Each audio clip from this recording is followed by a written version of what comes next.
Exactly. That's great. Kenosha County.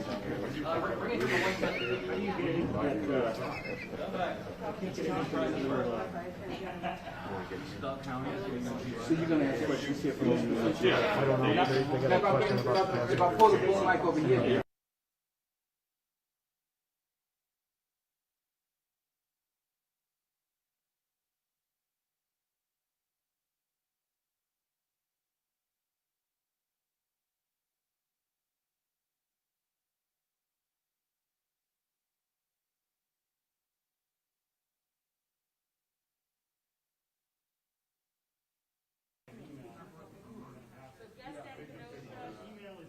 county.org.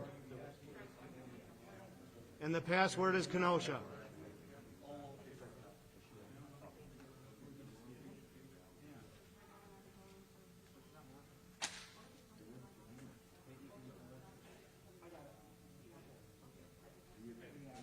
How are we all doing? Everybody geared up? Okay, let me know. 2 more minutes. Okay. Okay. Yes, that is about the 2-minute warning. So while everybody's finishing setting up, hey, I want to thank you all yesterday. I know yesterday was not what you were expecting. Thank you very much for your patience. We appreciate that you let our subject matter experts speak on the topic.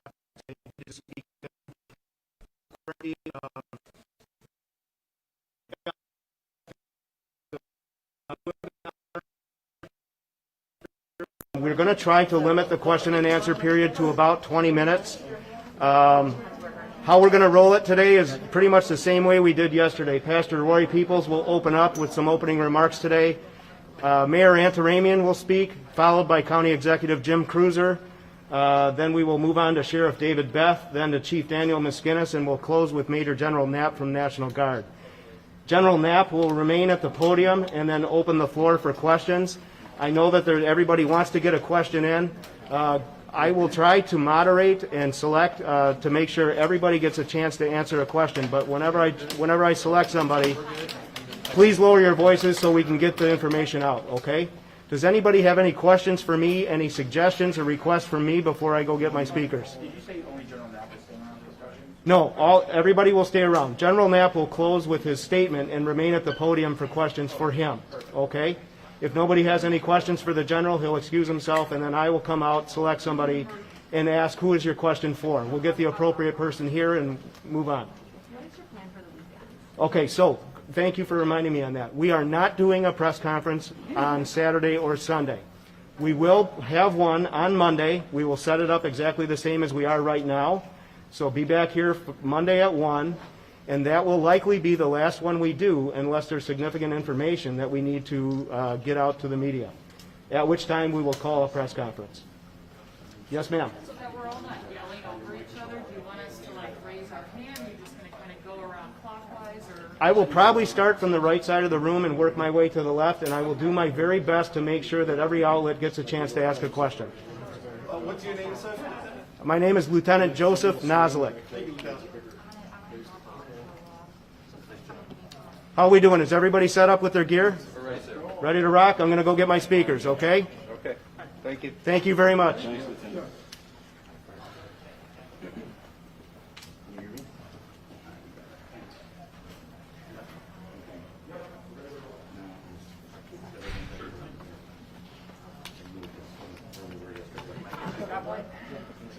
Yeah. There's a card there, right? Yeah. All right. You got a minute, hour. Cool. I know. The other day when I'm on the AC, so I can do it.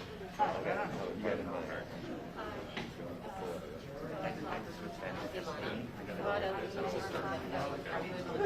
I couldn't earlier. I'll try to get out. Holding on, so I think we need to go over and get the door open. Oh.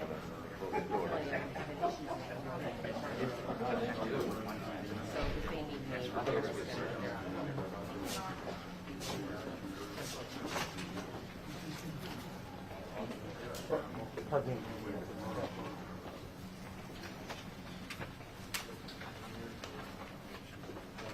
right, ladies and gentlemen, Pastor Roy Peoples.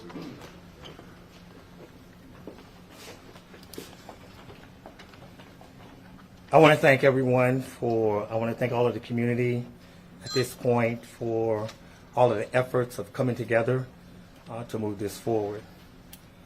I'm going to make a brief statement now that I've been put in charge of the mayor's committee, and the whole focus is that we want to charter a better course for Kenosha to ensure that we would have inclusion, equality, and equity for all of its citizens. And it's a call to wake up to the reality that we have systemic racism in our community, and we want to address it to bring a better life and a better future for all of Kenosha. I'm encouraging that at this moment that Kenosha wake up. Its leadership to lead with the dignity and what the position demands. Also, we want to lead in such a way that everyone has an opportunity to be fair and to prosper and to understand that we're all in this together. The second thing I want to say is wake up, because what we are seeing is that everything is being boarded up. But we want to wake up to building up our community, and so that we can have hope and not only hope, that we would dispel disparity. We want to wake up to inclusion that allows everyone the same privilege and rights, and not the bias and unfairness. We want to wake up to equality for all its people, no matter their color, their skin, or their race, or their faith. We want to wake up to equality, that we can do what? That we can have peace and freedom to grow, and not judging and being biased to everyone. I know that Kenosha can do this because we know that as a community that comes together, that we have to build a relationship first.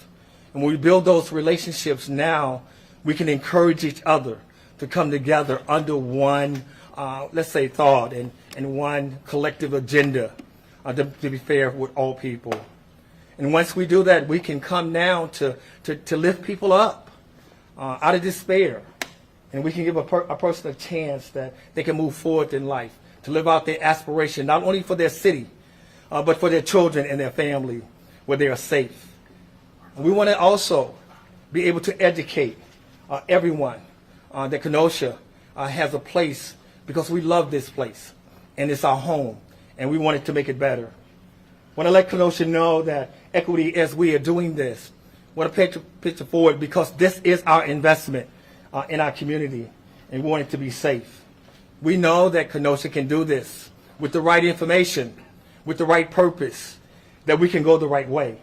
And so we're calling on all of its citizenry, as well as its leaders, and anyone that wants to come alongside of Kenosha to help us, that we're going to charter a better course for Kenosha, that the world can see that we are a place that the world can be a model. We can be a model for the world as we're moving forward. And I want to thank everyone for giving us an opportunity to do that.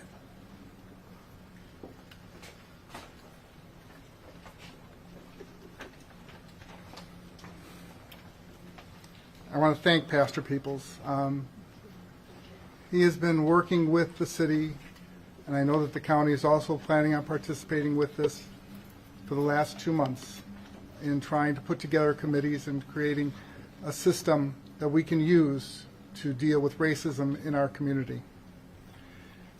I think his comment, though, is really important in the sense of unity and bringing our community together so that everyone knows they have the ability to reach and to become whatever they wish to become.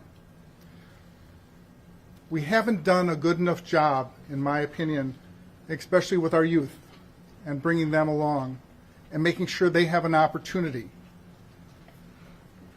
It shouldn't be the situation we are in today, but we have to learn and we have to change. And that's why I've asked him to be there. But I also want to talk about the issue of just quickly safety for the community. The police and sheriffs and the National Guard and all the other entities that are here from all over the state and the feds that are helping us, we appreciate and give them a great deal of credit for helping us get to where we are today, where the violence has dropped dramatically, and helping us keep people from outside the area from coming in and causing trouble. The last number of nights you've seen very peaceful protests, and that's what it's about. That's how you make change. And so we encourage the peaceful protesting that has occurred. And lastly, rebuilding. Rebuilding is is more than just rebuilding buildings and rebuilding businesses. Though we have made a request to the state, the governor, and I will be calling the legislature, asking them for financial aid to help these businesses and the community to regrow and rebuild the businesses that have been damaged. I also will be talking with the congressman and the U.S. senator, making the same request on a federal level. Those things we are going to do. But even with that, it still goes back to one simple thing. And I've remarkable how much you become your father over time. My father used to always say, people talk. That's not the issue. It's how you listen. So thank you very much.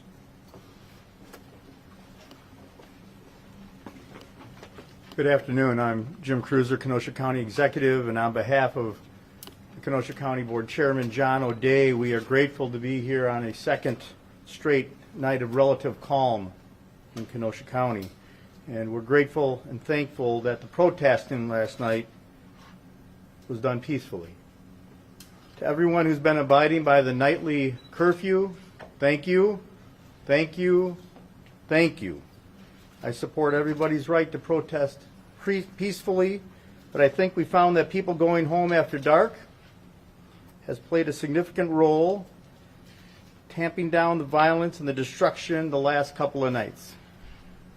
I've also stated in the last couple of days that we're committed to working with the city and on a new path forward to bring our community back together and to seek a change that is needed but peacefully. I pray that we are now headed in that direction. Thank you.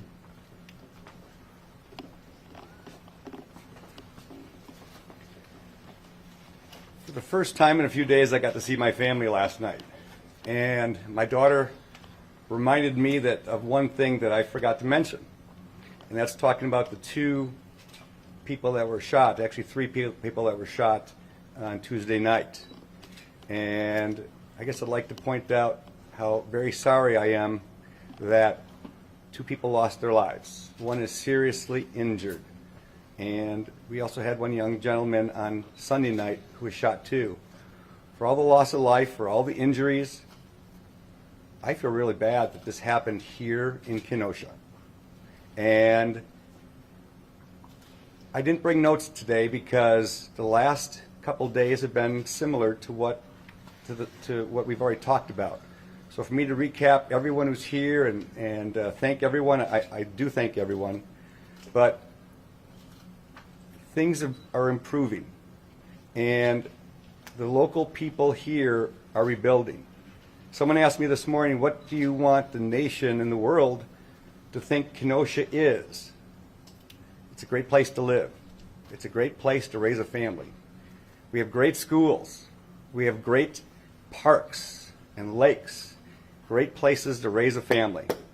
And when all of this calms down, like I hope it's trending toward right now, if you really go outside this small area right here, life goes on as normal in Kenosha County, in the city of Kenosha. The part that's damaged and hurt, we're all going to work together to rebuild. And we're looking forward to the rebuilding part. We're doing that right now. And for those on the outside of Kenosha, it's a great place to be. And I'm very proud to be part of it.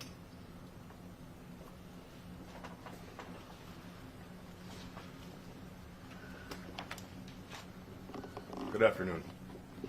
Last night, as it's already been alluded to, was much calmer, much safer here in the city of Kenosha and the surrounding area. Hopefully that means that we're moving to a safer place altogether and we can return to normalcy. We need a place where we have peace, where we heal and we can work toward growth. With that, though, the emphasis has been on law enforcement, and it's our burden to do that. We can't do that alone. We need citizens. We need everybody's assistance in that. And in order to accomplish that, we need the media and elected officials to be part of the solution, not part of a problem. Comments that are made that are divisive do not bring us closer to the goal we want, where we have inclusion and safety and unbiased for all. So over the last number of days, we've had some major events. We've had 2 people lose their lives senselessly while peacefully protesting. I'm not sure of the details behind what led to the altercation, but 2 people were killed, 1 person seriously injured senselessly. Earlier, I made comments about the role of curfew in that. My comments were misconstrued.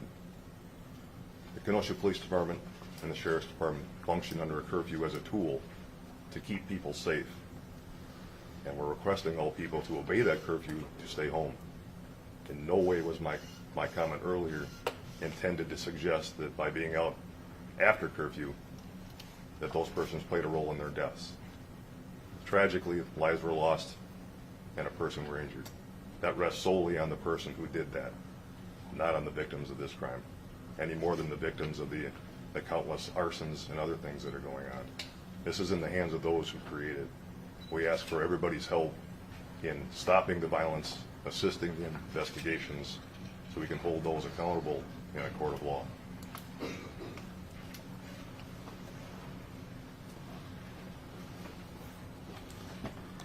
Good afternoon. I'm Major General Paul Knapp. I'm Wisconsin's Adjutant General and Commander of the Wisconsin National Guard. I'm happy to be here today to update you on the efforts of the Wisconsin National Guard in supporting civil authorities here in Kenosha. Our first Guard members arrived on Monday, and we've steadily increased our numbers supporting the city each day in response to requests from local authorities here. I'd like to again emphasize that we are citizen soldiers and airmen. That means that we live and work in these communities, that we're your neighbors all across Wisconsin, and we come when we are called. We're invested in these communities, and we want the best for Kenosha and Wisconsin, and we'll continue to be here to support for as long as we're needed. Additionally, we're bringing in National Guard soldiers from other states, specifically Michigan, Alabama, and Arizona, supporting this effort as well, which will increase our number of troops supporting the people here in Kenosha. I'd like to say that we're grateful for their partnership and the partnership of all of the agencies, not just law enforcement, that have come together here in Kenosha. In terms of bringing in soldiers from other states, I was asked yesterday why that was, and I want to make sure that I answer that clearly. So in Wisconsin, we have one military police company that is assigned here in Wisconsin. I made the assessment that due to the situation here, that we would be best served by having additional military police companies which have additional training in civil disturbance and how to deal with that. So there were other states that have this capability that offered their assistance, and Governor Evers gladly accepted that support.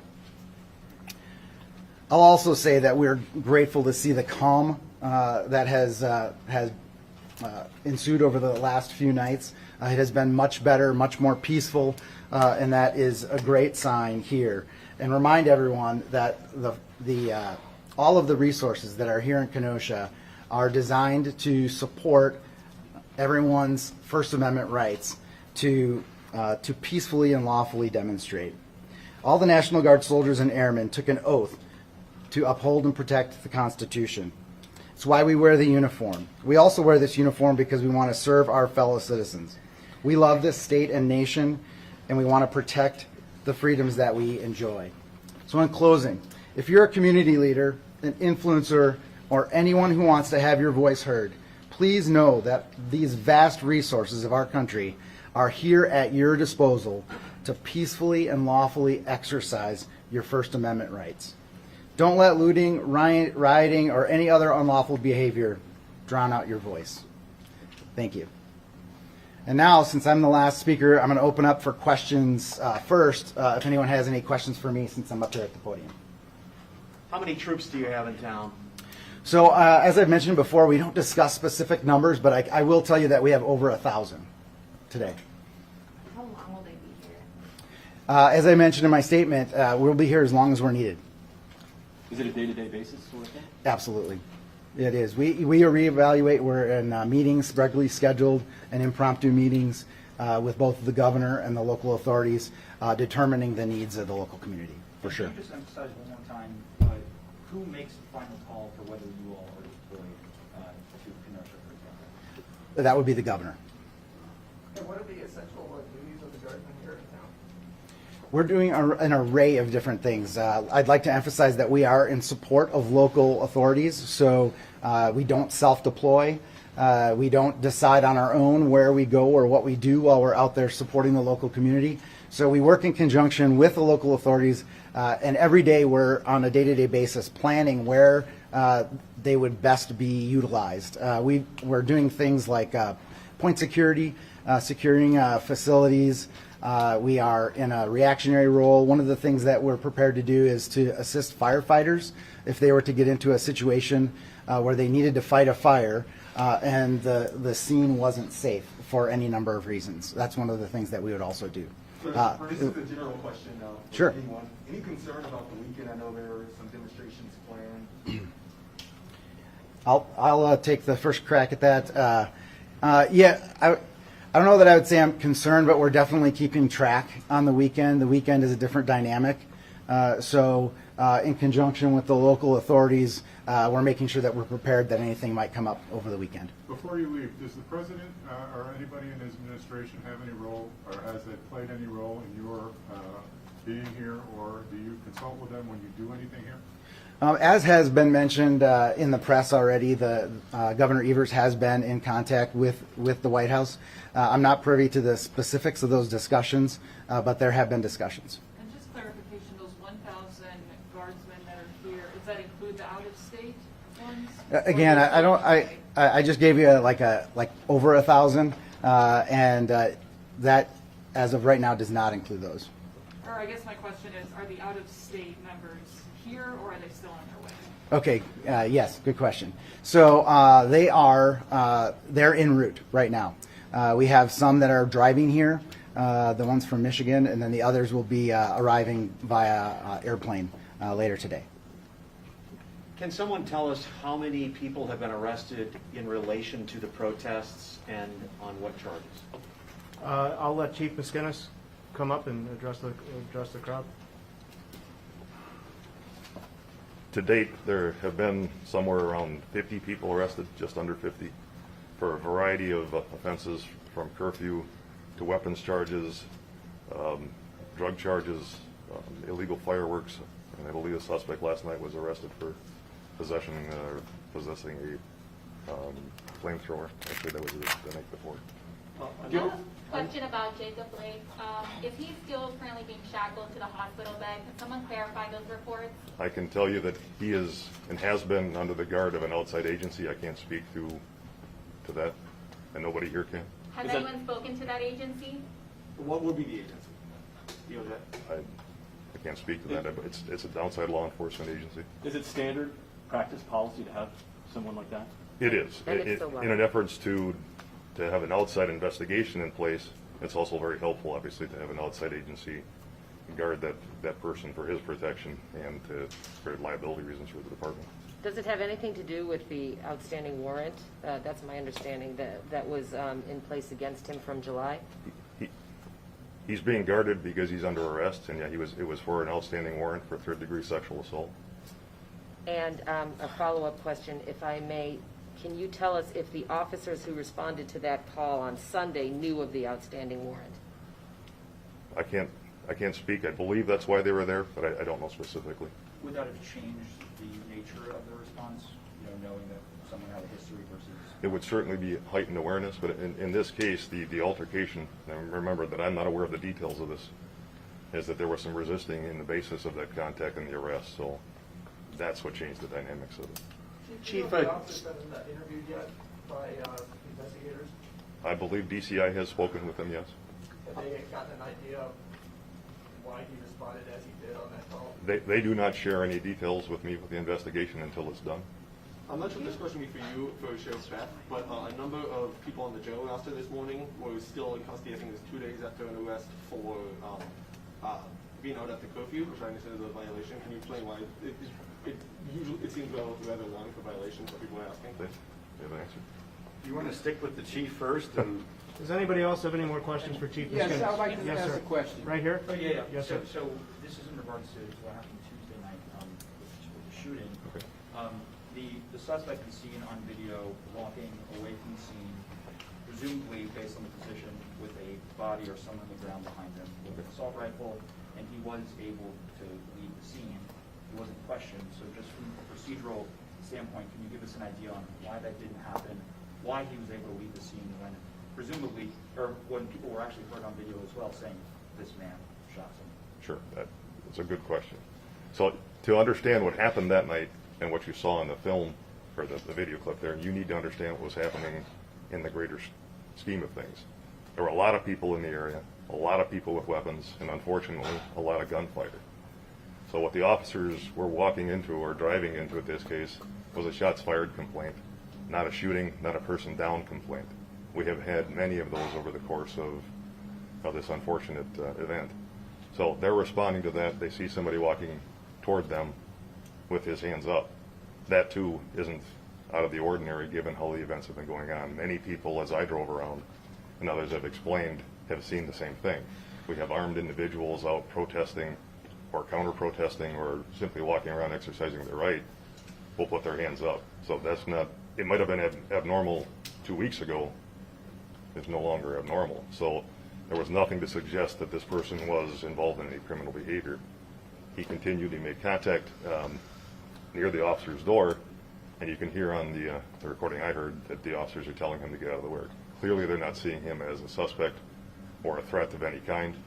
He's allowed to leave, where he goes to Antioch and turns himself in, because we have no idea that he's involved. The officers become focused on what they see down the road. Was that a lapse in judgment? What's that? Was that a lapse in judgment to not stop him? Or I would say not, given the circumstances, and again, as I said, 2 weeks ago, my answer might have been different, but right now, the totality of circumstances, nothing suggested this person or anybody else who was armed around them was the person. They're very unlikely to have heard any comments from the crowd next to the vehicles that were there, the radio traffic, the gunfire, the crowd. A church group had its U-Haul pulled over, $1,000 worth of relief supplies, including first aid kits. Snacks, water, and fire extinguishers were seized, but they have not been returned. What can you tell us about that? I'm not aware of that incident. Officer, the initial shooting, was the police officer aware that there were 3 babies in the car when they fired on the suspect? Are you referring back to the beginning of this? Yes, I'm talking about the gentleman who was shot 7 times. There were 3 babies in the car. Did they understand there were 3 children in that car? I can tell you once again that I don't have the details of that event, no matter how many times you ask the question. The details are in the hands of the DCI, not me. Can you tell us Sir, the right here, information, or right can you- on the floor right here. Go ahead, sir. You know, generally speaking, like clearly the kid was underage, he was 17 years old. What is the rule? I mean, it had an officer, had an officer caught that from the get-go. I mean, this may have not have happened. Like, what is the general rule of thumb about checking IDs? I mean, do officers do that in that regard? So again, back to 2 weeks ago, it was very likely that that would have been done, given the vast number of people out, some people wearing masks, some not. The appearance of people, we don't have, I can't really answer that in current context, because now there's so many. He wasn't clearly an underage person. I think if you saw a small child with one, we could do that. It's very difficult to try to ascertain that there is an age issue when it's that close. Militia members have told me that without exception, law enforcement officers were friendly to them as they walked around with semi-automatic weapons on the streets that night.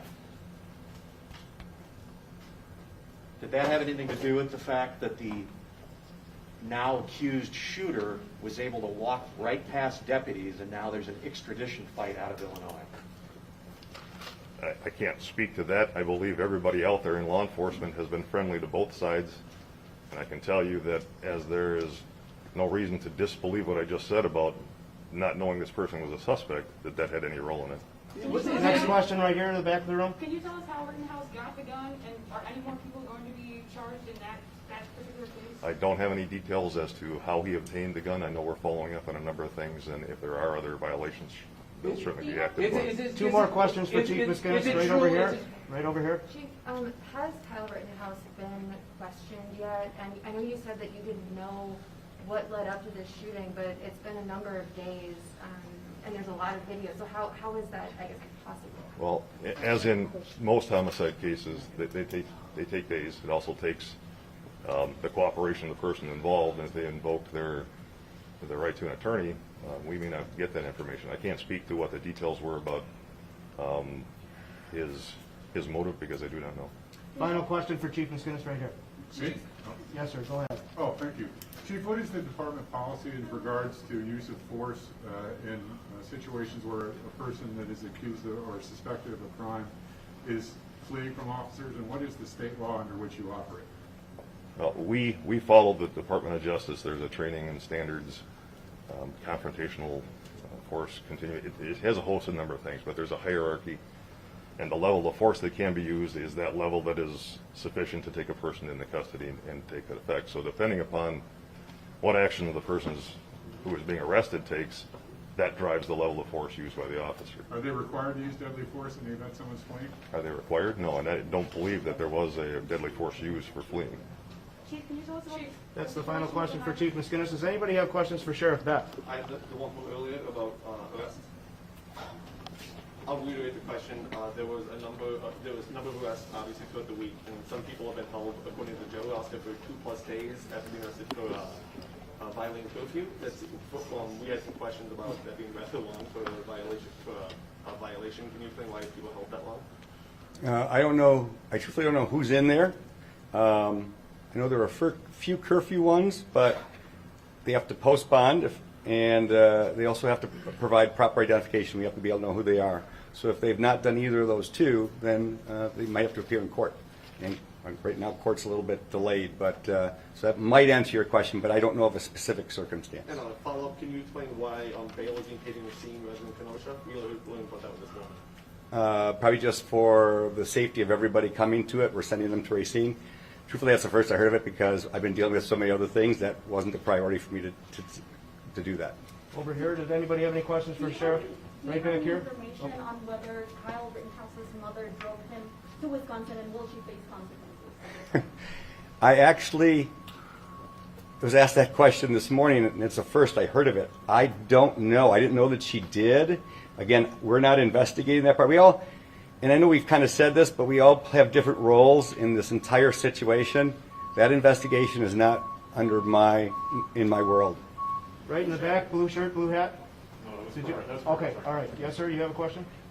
Sheriff, have you seen the video that has circulated around of officers or law enforcement that were offering bottles of water and saying we appreciate you to some armed individuals? That one I was asked about a few different ones today, and truthfully, I've watched no social media. I've watched no news broadcasts. I've not read any papers since last week. So, but that one I did see, and it's an armored car. It says sheriff on it. It wasn't one of our Bearcats. Right now, we have 19 armored vehicles here that are all being utilized. It wasn't one of ours, but as the chief pointed out, and one of the I don't know, I'm not a techie person. I don't do Facebook. But one of the people that was videotaping said it sounds like they were out in Portland too, and they commented on how friendly the law enforcement was here in Wisconsin.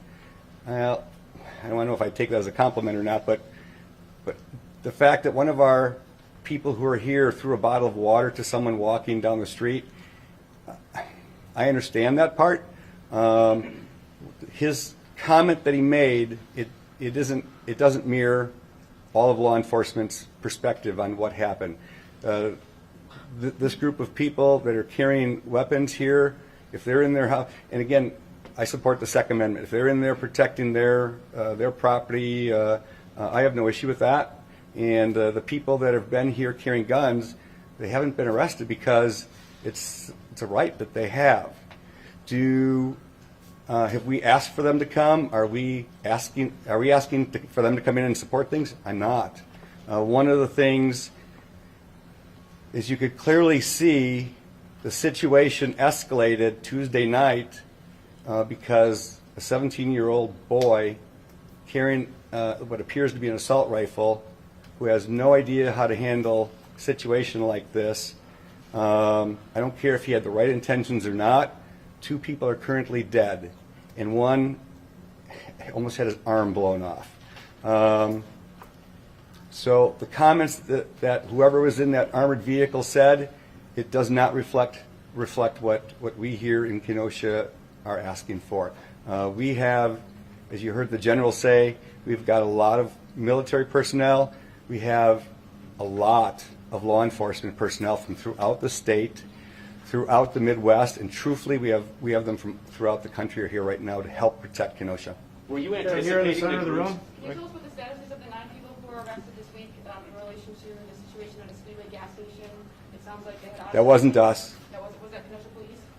It was. Can you talk about that, Chief? Why don't you guys stick with one person at a time, and that way we can wrap it up. And I don't mean to cut you off.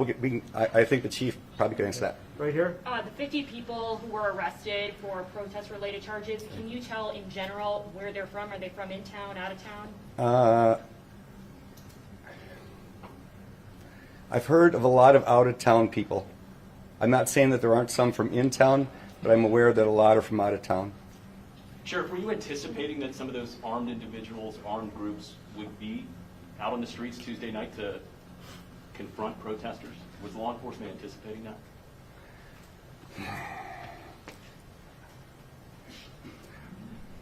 I don't.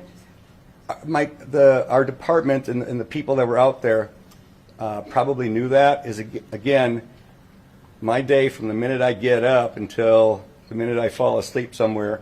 There are certain things that I'm kind of privy to and enlightened on. I'm sure our staff knew that. I'm sure the law enforcement out there knew that because they could see them. And I'm sure that whoever's ever out in the field relayed that back to the command post. But beforehand, because sometimes there's online chatter. I'm sure that they did. I'm sure that they did. And again, the fact that they were out there isn't against the law. And the fact that the one picture that I saw of the suspect, he had a mask on, and again, I don't know what he was doing the rest of the time, so I don't know if other people saw him later. But the one I saw, he had a mask on, he had a baseball cap on, he had some kind of yellow or green shirt, and he looked young to me, but I couldn't have told you that he was underage. So it was, I don't know if I answered your question. Final question for Sheriff Beck. Sheriff, I know your agency is not investigating the officer involved. Then don't ask the question. And I know that your deputies were not involved, but just as the top law enforcement official in this county, when you see that cell phone video, Which one? I didn't see the cell phone video. of the shooting of Jacob Blake, Okay. as the top law enforcement official in this county, do you see a problem just from that video of what that officer did? I think I answered. I did not see the video. You have never seen that cell phone video? I'm sticking to the same thing I answered earlier. Yes, I have Is your not. problem with that you haven't seen Okay. that video? All right. Thank you. Question for Sheriff Beck. I'll bring Chief Miskinnis back up to answer your question in the middle, and then we'll move on. I have one follow-up for the chief as well, after that. No more follow-ups. Right here in the middle. Can you tell us what the status is of the 9 people who were arrested in relation to the situation at the Speedway gas station? It sounds like they were out of state plates. I can address that in general. I don't have great details on it, but the Kenosha Police Department received a tip that there was a number of vehicles, 3, that were on the southwest side of town with out-of-state plates in a remote area, and that was deemed suspicious. We initiated surveillance with them and eventually made contact with a gas station across town where I believe they were fueling up a gas can. Don't quote me on that because I'm not necessarily sure, but I think that's what I recall hearing. In the course of identifying the occupants of 2 of the vehicles, the 3rd vehicle attempted to leave, disobeyed orders, wouldn't roll the windows down, would not cooperate with the investigation, and due to the actions of the driver, entry was made into the car. So that being done, they're investigating what's going on. They found shields, masks, illegal fireworks, some believed controlled substances, and we called for the assistance of ATF, who is in town. They provided a supporting role with that, and then the investigation remains ours. So they were arrested on the charges that pretty much what I just laid out for you. What kinds of illegal fireworks? Like just too big? Or? Well, well, again, not with the details, but it may be a size, the amount of explosives involved in it. I don't have the details on that. Where are they from? Those from out of state, I don't recall which state it was from. On Monday, 200 cars came down the interstate and were allowed to come through into this area. Is that car going to be I allowed? believe I was told that was one more question. That's the so- last question for the chief. Thank you very much. Does anybody have questions for Mayor Antaramian? Anybody have questions for County Executive Cruiser? I have a Yes, question Mayor? for the mayor. For the mayor, yes, go ahead. Some organizations have called on you to ask the chief and the sheriff to resign amid all of this unrest and then the officer-involved shooting. Do you plan to ask them to do that? No. I think that when you look at what has occurred over the last week and all the activities that are going on, everyone is doing the best they can with the situation they have, and I think both the chief and the sheriff clarified the situation that they, I think as to why people were making that request. Mayor, if there are armed groups out this weekend, I mean, how do you want law enforcement to address that? If I've made it really clear of my opinion of armed militia out on the in the city. Do not want you here. Do not expect you to be here, and you should stay away. And I think that's as clear as I can make it. How do you want law enforcement to Again, I think I just made it as clear as I am able to make it, and law enforcement will do their jobs. Mayor, this church group that had $1,000 worth of essentially humanitarian supplies seized, will there be any attempt to return that property to those groups who have not been charged with crimes? I will look into it. I do not know anything about it, though, to be honest with you. Any other questions for Mayor Antaramian? Thank you. Any questions for County Executive Cruiser? Are there any expected changes to the curfew, or are we sticking with 7 through Sunday? Sticking through 7 through Sunday. All right, if no questions for County Executive Cruiser, any final questions for General Knapp? Ladies and gentlemen, that concludes our press conference. Thank you very much for your time. We will see you Monday right back here at 1 p.m. Thank you again. Right here. Ladies and gentlemen, to escort you out, please get all your stuff together. And then the sergeant over here and the specialist here will escort you all as one group all back to the gate. And we thank you for coming today.